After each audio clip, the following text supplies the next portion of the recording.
kita berjumpa lagi. Saya akan membawakan satu lagu pujian. Tapi sebelumnya jangan lupa di like, share, dan subscribe agar kita tetap bertemu. Waktu Tuhan bukan waktu kita. Jangan sesali keadaannya. Untuk semua ada waktu Tuhan. Tetap setia mengandalkannya.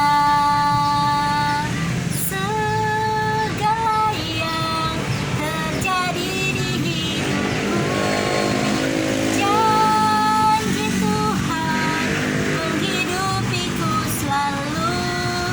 Ku yakin, percaya, ada waktunya Tuhan. Semua akan indah pada waktunya. Ku yakin, percaya, ada waktunya Tuhan. Semua akan indah pada waktunya.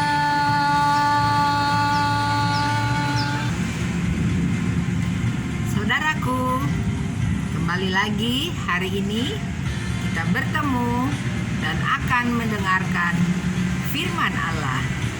Nah, firman Allah yang kita akan dengarkan pada hari ini sudah berada di kitab Keluaran pasal 31. Nah, di pertemuan kita yang lalu kita telah mendengarkan bersama-sama cerita dari pasal 30. Nah, di dalam cerita pasal 30 yang lalu itu ada beberapa judul, ya. Nah, di sini saya akan mengingatkan judul-judulnya, yaitu ada judul mengenai mezbah pembakaran ukupan, mengenai persembahan khusus pada waktu pendaftaran orang Israel, dan mengenai bejana pembasuhan, dan mengenai minyak urapan yang kudus, serta mengenai ukupan yang kudus.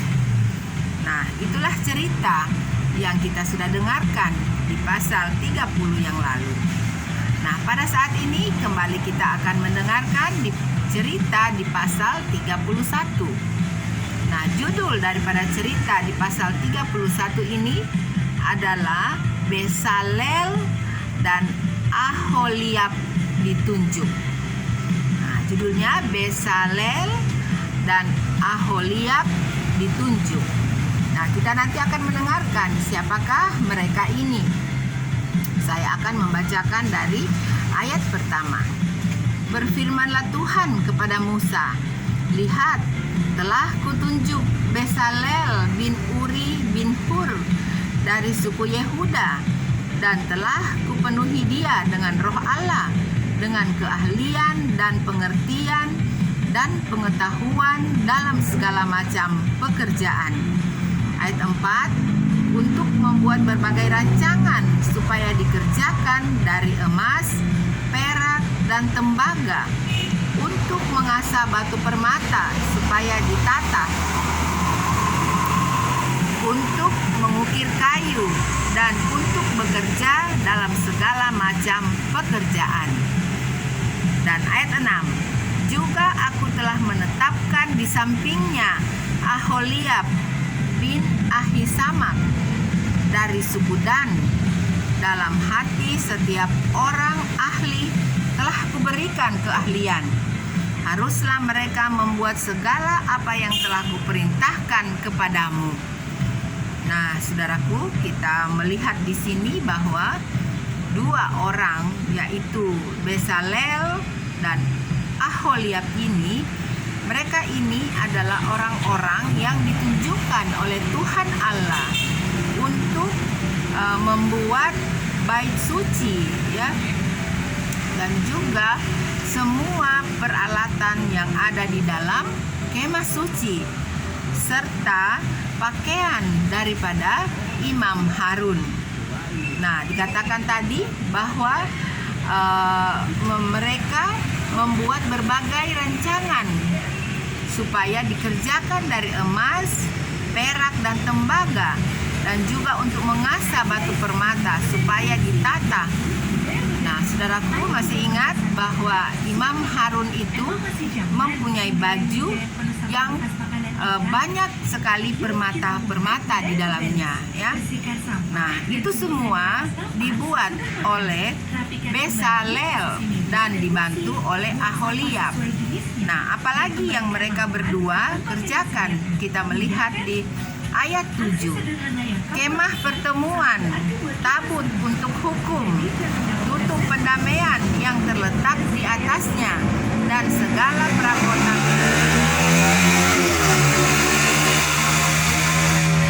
Maaf saudaraku, akan terganggu dengan suara motor. Nah, saya lanjutkan. Kemah pertemuan, tabut untuk hukum, tutup pendamaian yang terletak di atasnya, dan segala perabotan kemah itu, yakni meja dengan perkakasnya, kandil dari emas murni dengan segala perkakasnya, mezbah pembakaran ukupan, mezbah korban bakaran dengan segala perkakasnya, bejana pembasuhan dengan alasnya, pakaian jabatan, baik pakaian kudus kepunyaan Imam Harun maupun pakaian anak-anaknya untuk memegang jabatan imam, minyak urapan dan ukupan dari wangi-wangian untuk tempat kudus, tepat seperti yang telah kuperintahkan kepadamu, haruslah mereka membuat semuanya. Nah, saudaraku, jadi dari perabot-perabot daripada kemah suci, juga pakaian daripada Imam Harun dan anak-anaknya, juga dengan campuran daripada minyak urapan dan minyak wangi-wangian yang akan dipakai oleh Harun itu di dalam penyembahan, semua itu dilakukan atau dikerjakan oleh Bezalel dan Aholiab. Nah, inilah kedua orang yang ditunjuk oleh Tuhan Allah yang kita sudah dengarkan ceritanya di pasal-pasal yang lalu, atau kita sudah dengarkan pekerjaan mereka, ya. Jadi apa yang mereka kerjakan kita sudah dengarkan di pasal-pasal yang lalu. Nah, selanjutnya kita tiba di ayat 12, ya. Nah, di ayat 12 ini judulnya sudah berbeda. Judulnya adalah peringatan untuk menguduskan hari Sabat. Nah, kita akan mendengarkan lagi apakah peringatan, ya, untuk menguduskan hari Sabat. Nah, tentang hari Sabat, saudaraku tentunya sudah mengingat, ya, di kitab Keluaran pasal 20 yang lalu, ya, tentang bagaimana Tuhan Allah mengatakan kepada Musa dan bangsa Israel tentang bagaimana agar mereka dapat menyucikan atau menguduskan hari Sabat. Nah, saat ini diulang kembali oleh Tuhan Allah di ayat 12. Berfirmanlah Tuhan kepada Musa, katakanlah kepada orang Israel demikian, akan tetapi hari-hari Sabatku harus kamu pelihara, sebab itulah peringatan antara aku dan kamu turun-temurun, sehingga kamu mengetahui bahwa akulah Tuhan yang menguduskan kamu. Nah, saudaraku, jadi betapa pentingnya, ya, untuk memperingati atau menguduskan hari Sabat ini, ya, karena itu adalah apabila bangsa Israel atau umat pilihan Tuhan, ya, termasuk saya dan saudaraku juga tentunya, ya, adalah umat-umat pilihan Tuhan.